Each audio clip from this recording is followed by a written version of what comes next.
Apa yang dilakukan Pak dalam rangka apa ya? Intensitas COVID kan begitu tinggi Pak. Ya, kami dari Kelurahan Kanigaran kerjasama dengan seluruh ketua RW yang berjumlah 14 tetap melakukan penyemprotan desinfeksi lingkungan secara serentak.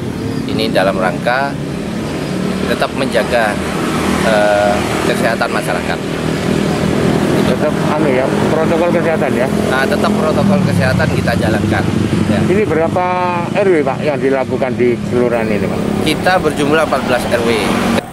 Ya, kami dari Kelurahan Kanigaran kerjasama dengan seluruh ketua RW yang berjumlah 14 tetap melakukan penyemprotan desinfeksi lingkungan secara serentak.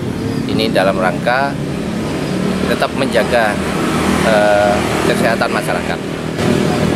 Tetap ya, protokol kesehatan ya. Nah, tetap protokol kesehatan kita jalankan.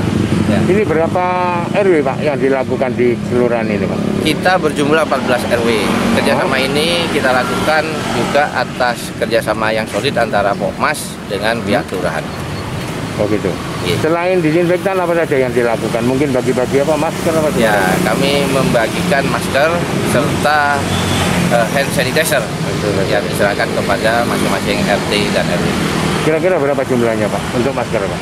Kalau masker untuk total kita sudah hampir 7.000, 6.000-an, 6.000, 7.000. Sekitar itu ya? Iya. Mungkin yang disampaikan Pak kepada warga masyarakat Ya. terkait meningkatnya COVID ini Pak? Kita harus tetap jaga protokol kesehatan, ya, tetap harus berolahraga agar imunitas kita tetap terjaga. Gitu ya. Dengan siapa Pak? Pak Heri Stato, Ketua RT.